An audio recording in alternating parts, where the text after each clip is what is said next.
Fala galera, sejam bem-vindos a mais um vídeo do canal Geek Point pra gente falar desse espetacular episódio 6 aí, Vida e Morte, parte 2.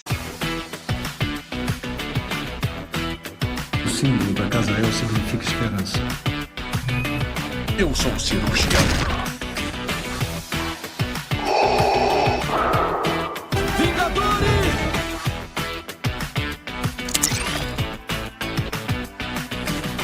Bom, antes de começar o vídeo, já vou pedir aqui pra você se inscrever no canal e deixar o seu like, porque é muito importante pra gente que tá começando.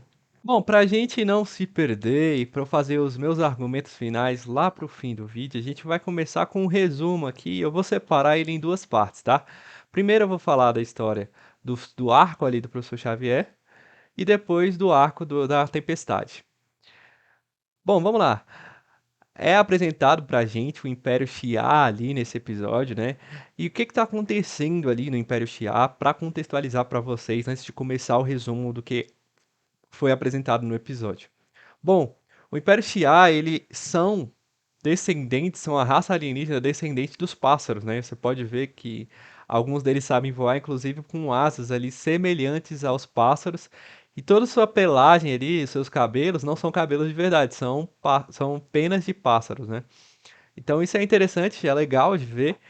E ali eles têm todo um império ali, um governo que é todo burocrático, e isso é apresentado pra gente, é mostrado, o que é bacana. Só que aqui a gente tem uma grande referência ao MCU, nesse episódio, né?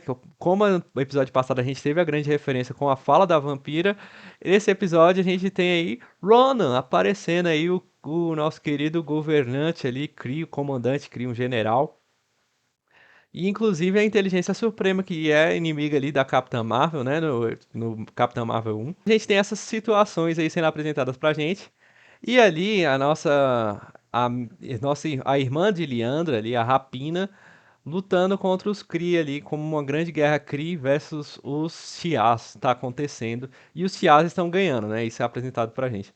Ah, e pra uma referência aqui que é jogada e muita galera não pegou, mas o Gladiador ele foi totalmente inspirado em Superman. Gladiador é um dos membros lá da Guarda Imperial que tá ali com a Rapina combatendo os Kree. Tirando essa parte burocrática desse episódio, né, a gente tem ali o professor Xavier mostrando sim que ele está vivo. E ali a Liandra mandando uma mensagem pra Rapina, né? Ela até vai destruir o Ronan ali depois de ele tomar uma surra legal, sem Guardiões da Galáxia dessa vez, tá? Ronan, que apareceu em Guardiões da Galáxia, foi o grande vilão ali de Guardiões da Galáxia 1. Então a gente tem essa cena aí do Ronan apanhando feio pra Rapina. E aí é cortada pela própria Liandra, né? Chamando ela pro casamento, que Charles Xavier agora conquistou o coração dela, um dos seus últimos feitos, né? Porque o Xavier, para quem não sabe aí, pro contexto disso tudo, o Xavier já ajudou os Shi'as lutando contra a Fênix Negra, né? Quando a Jean Grey assumiu ali a sua identidade maléfica.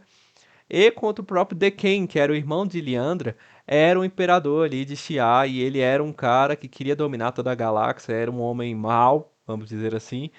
E aí o Charles ajudou eles a derrotarem o Dequem, junto com os X-Men, para que ela se tornasse a princesa ali, a rainha de Shi'ar. Então a gente tem essa situação acontecendo. Charles Xavier está realmente apaixonado aqui por Liandra, né? É apresentado isso pra gente. E Liandra também pelo Charles. Só que toda vez que é tocado o assunto X-Men no coração do Charles, ele fica balançado. O homem fala, ah, não sei não, viu? É... E aí ela até fala, né? Um dos grandes feitos de um professor é saber a hora de seus alunos seguirem sozinho, né? É algo nesse sentido que ela fala. Então ela fala isso pra ele e ele fica meio, tá, eu acho que tá na hora de eu realmente me desvincular dos X-Men, ficar aqui com você e a gente. E todo esse conjunto aí de fatores que está acontecendo, esse relacionamento, é porque Liandra e também tem uma intenção política ali. Apesar dela gostar do Charles, ela quer muito que ele ajude a reconstrução ali do governo. Quando os Cris forem derrotados, os que sobrarem para aprender a viver em harmonia com os Shi'ar. Então o Charles tem essa visão de pacificador, de homem humanitário, de um homem ali que vai conseguir persuadir as pessoas para que elas vivam em harmonias, né? Que faz totalmente tudo que o Charles representa na Terra também. Então a gente tem essa situação acontecendo. E aí Rapina, que não é boba nem nada, está de olho no trono da irmã há muito tempo. Ela sugere que, você quer casar com minha irmã? Então você vai ter que fazer aí um processo aí de lobotomia, você vai ter que se esquecer dos X-Men. E aí é onde toca na ferida do Charles, que é porque ele fica balançado ali, né? O querido chanceler fala pro Charles, olha, você renuncia às suas memórias da Terra? Ele fala, opa, renuncio. Aí fala, você renuncia aos seus X-Men? Aí ele fala, aí você tocou na minha ferida. E então o Charles acaba ali, né, gaguejando na hora do crime. E ali ele fica ali receoso de fazer de cumprir realmente esse propósito de apagar sua memória dos X-Men. E então aparece ali Rapina, pronta para lutar e pronta para o fight, pronta para destruir o Charles ali, que é o que ela realmente quer, e tomar o poder ali da Liandro. Só que aí nosso querido Charles Xavier lembra que é um dos mutantes mais poderosos do mundo e usa os seus poderes para entrar na mente ali de todo mundo e coloca todo mundo sentadinho na carteira e aí vai falar, pera aí que agora o pai vai dar uma aula. E aí começa a falar sobre a igualdade, sobre o governo deles, que a visão do governo deles era totalmente equivocada, que era uma grande farsa. Fala na cara de todo mundo ali e a galera fala, você tá certo. Você tá certo, mas a gente vai continuar sendo assim. E aí, ele até tem um momento ali de que dá aula mesmo, fala sobre que todos nós fomos filhos do átomo, todos nós temos um nível de igualdade, e de que ninguém precisa ser menor para que eu seja melhor, sabe? E é um discurso interessante, o que é muito atual, é um discurso muito legal, de que mostra a essência do que está ali nos X-Men, de querer ajudar as pessoas, de querer fazer acontecer esse convívio, né, de pessoas diferentes, que X-Men representa muito isso, o que é muito legal. E aqui mostra claramente a personalidade do Charles Xavier e como ele enraizou isso nos seus X-Men, porque é isso que a gente vê, né, neles.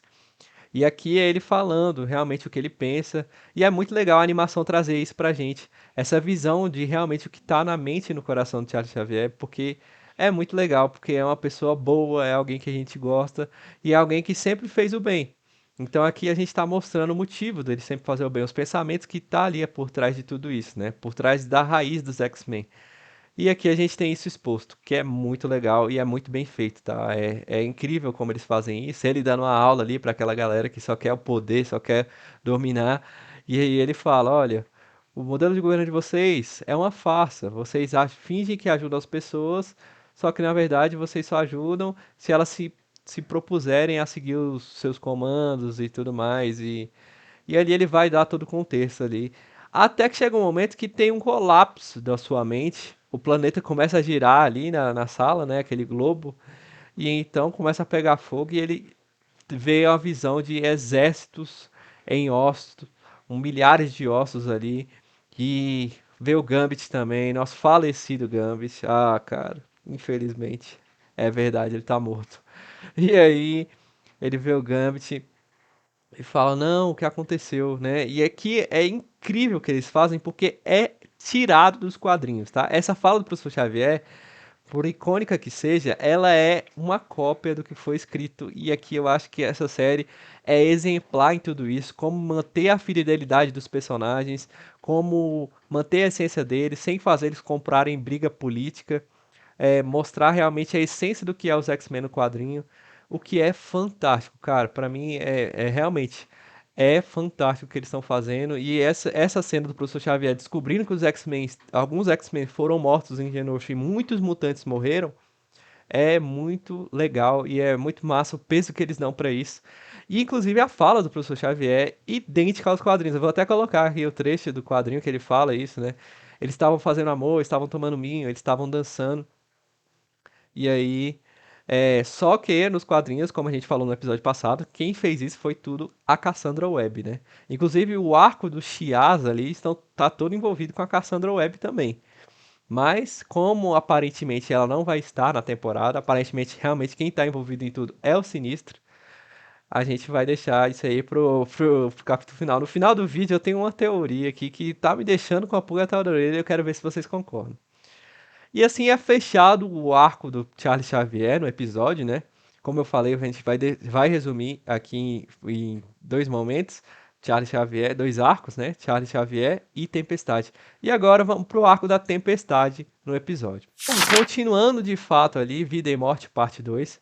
A gente tem ali a Tempestade se recuperando ali do ataque do adversário, né? Principalmente ali o Forge ali, né? O Forge a Tempestade está ali com o Forge. Forge está se recuperando da mordida envenenada que o adversário deu ali. E até que ele tenta cercar mais uma vez a Tempestade, tenta atacar ela mais uma vez. E então o Forge usa o feitiço ali que era conhecido pela magia da sua avó ali. E ele vai lá e, como ele herdou um pouco disso, ele acaba espantando ali o adversário no deserto. Só que logo mais na frente a gente vai ter esse encontro acontecendo novamente, porque o Ford espanta ele pro deserto e a cura para a mordida do adversário tá no deserto. Então ele vai com a tempestade e mostra para ela onde ela tem que pegar a cura, porque ele não consegue ali, né? É uma planta que poderia curar ele. E então, mais uma vez, ela vai lá. Aqui é bem explícito pra gente no episódio, e nos episódios que se antecederam, que a Tempestade tem um problema com claustrofobia, né? Então, o adversário ali, ele sempre tá jogando com os medos dela e tá sempre ali fazendo isso o mais possível, o mais real possível para que ela sinta bastante medo. E aqui nesse episódio, finalmente é explicado pra gente que ele se alimenta do medo e da autodepreciação. O que é fantástico, tá? É um vilão ali que é muito mental. E você vê, inclusive, a cena dele hipnotizando a tempestade ali. É bem bizarro, né? É bem gráfico, assim. É um gráfico bem bizarro você vê, assim. É literalmente um demônio ali levando ela para outra dimensão e fazendo ela ter os piores medos ali revelados. Mais uma vez, toda vez que eles levam para esse lado mais adulto, assim, da animação, é incrível e eles fazem muito bem feito, sabe? É realmente algo impactante. E como o adversário é um bom vilão, novamente, eu acho que é um vilão pros X-Men por ele ter um nível cósmico assim. Só que aqui faz sentido pro arco, tá? Como o acontecimento principal dessa temporada, eu acho que foi a queda de Genosha ali.